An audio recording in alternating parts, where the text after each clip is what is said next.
న్యాయవాది మిత్రులందరికీ కూడా నిజంగా మనస్ఫూర్తిగా క్షమాపణలు చెప్తున్నానండి. చాలాసేపు దాదాపుగా 2 గంటల నుంచి కూడా మీరందరూ ఇక్కడ ఎండలో ఉన్నారు. సో నేనంతా కూడా విచారం వ్యక్తం చేస్తున్నాం. విషయం ఏంటంటే ఈరోజు డ్యూ టు ఒక చిన్న టెక్నికల్ రీజన్ వల్ల అది రేపటికి ఫస్ట్ అవర్లో లంచ్ మోషన్ పాస్ అవడం జరిగింది. దయచేసి అందరూ గమనించండి. మేము దేని గురించి లంచ్ మోషన్ మూవ్ చేసామో జడ్జి గారికి చెప్పడం జరిగింది. సో ఇది కొంచెం ప్రాధాన్యత సంతరించుకున్న అంశం కాబట్టి దీన్ని రేపొద్దున కులంకషంగా దీని గురించి చర్చించి వెంటనే చర్యలు తీసుకుంటామని చెప్పేసి న్యాయమూర్తిగా చెప్పడం జరిగింది. అదేవిధంగా రేపొద్దున ఫస్ట్ అవర్స్లోనే ఫస్ట్ కేసుగా మనది లంచ్ మోషన్ తీసుకుంటామని చెప్పడం కూడా జరిగింది. అయితే ఇప్పుడు అసలు ఈ లంచ్ మోషన్ మూవ్ చేయడానికి కారణం మీ అందరికీ తెలుసు. పంజాగుట్ట ఎవరైతే సిఐ గారు ఉన్నారో రామకృష్ణ గారు, ఆయన దురుసుగా ప్రవర్తించడమే కాకుండా ఎంటైర్ నా కెరీర్ని అంటే ఇది బ్లాస్ట్ చేసి ఇతన్ని బ్లాక్ చేసి నా మీద అంటే తప్పుడు అంటే ఆరోపణలు సమాజంలోకి అంటే ఆయన ఎవరి వల్ల ఇన్ఫ్లుయెన్స్ అయ్యారనేది మీ అందరికీ తెలుసు. ఎవరైతే మనం చూస్తున్నటువంటి మంగ్లీ గారి ఇష్యూ ఉందో ఆవిడ ఎవరినైతే కలిశారో ఆ కలిసిన వెంటనే ఇలాంటి నాటకీయ పరిణామాలు చోటు చేసుకోవటం తెలంగాణ ప్రజలు ఆంధ్ర ప్రజలందరూ చూస్తూనే ఉన్నారు. అయితే ఆయన చేసినటువంటి చర్య ఒక్కసారి మీరందరూ గమనించండి. మీడియా ముఖంగా నేను మీ అందరికీ విజ్ఞప్తి చేస్తున్నా. అడ్వకేట్ సుబ్బు అనే వ్యక్తి పేదల తరపు నుంచి ఎన్నో సంవత్సరాల నుంచి వాదిస్తూ కొట్లాడుతున్నటువంటి వ్యక్తి. అయితే ఈ రోజు ఇక్కడ లంచ్ మోషన్ మూవ్ చేయడంలో కారణం ఉద్దేశం ఆంతర్యం ఏంటంటే ఆయన ఏదైతే ఒక సెలబ్రిటీ కేసు ఉందో దాన్ని కాపాడడం కోసం ఆ ఇష్యూని బయటకు రాకుండా ఉండడం కోసం దీన్ని బయట ప్రపంచానికి రాంగ్ గా పోర్ట్రే చేయడం కోసం నా ఎంటైర్ లైఫ్ నే ఆయన అంటే ఒక మాయను అంటే ఒక మచ్చ నా జీవితంలో మిగిల్చి నా కెరీర్ నే క్లోజ్ చేయాలని పెద్ద కుట్ర జరిగింది. మిత్రులారా మీ అందరికీ తెలుసు.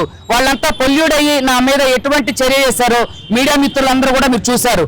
వాళ్ళు నన్ను థ్రెటన్ చేసి వాళ్ళు హారబుల్ గా 30-40 మంది పోలీసులు నా వెనక ఉండి నా మీద నేను తాగలేదు ముర్రో అని చెప్పినప్పటికీ కూడా వినకుండా నేను అప్పటికి స్ట్రాంగ్ గా ఖండించా.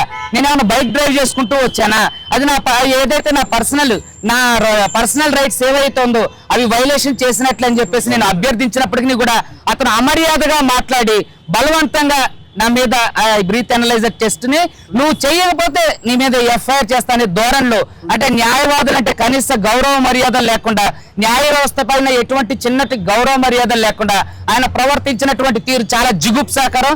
ఎవరైతే పంజాగుట్ట సిఐ రామకృష్ణ గారు ఉన్నారో ఆయన మీద తప్పకుండా మేము చర్యలు తీసుకోమని ఈ రోజే మేము తెలంగాణ రాష్ట్ర డీజీపీ గారికి అభ్యర్థన చేయడం జరిగింది, కంప్లైంట్ ఇవ్వడం జరిగింది. అదేవిధంగా సైబరాబాద్ కు సంబంధించినటువంటి కమిషనరేట్ లో కూడా హైదరాబాద్ కమిషనరేట్ లో కూడా మేము కంప్లైంట్ ఫిర్యాదు చేయడం జరిగింది. వాళ్ళు కూడా యాక్షన్ తీసుకుంటారని చెప్పేసి మాకు హామీ ఇవ్వడం జరిగింది.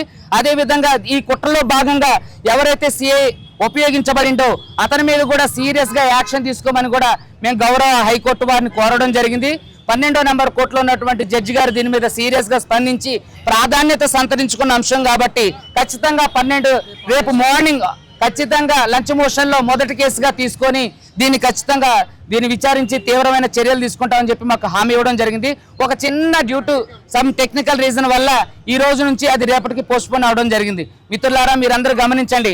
ఒక సెలబ్రిటీని కాపాడడం కోసం తన వెనుకున్నటువంటి నెట్వర్క్ ను ఉపయోగించుకొని తను ఎంతో పెద్ద నెట్వర్క్ ను ఉపయోగించి ఈ రోజు న్యాయ వ్యవస్థని అవమానకరం చేసినటువంటి మంగ్లీ గారిని ఎట్టి పరిస్థితులు వదిలేది లేదు.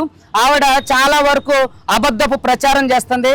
నేను ఆమె చాలా సార్లు మీడియా ముఖంగా కూడా చెప్పా, ఒక్క ఆధారాన్ని ప్రవేశపెట్టండి అని చెప్పి నేను ఎన్నోసార్లు అడిగా. ఈ రోజు కూడా నేను మీడియా ముఖంగా ఛాలెంజ్ విసిరా.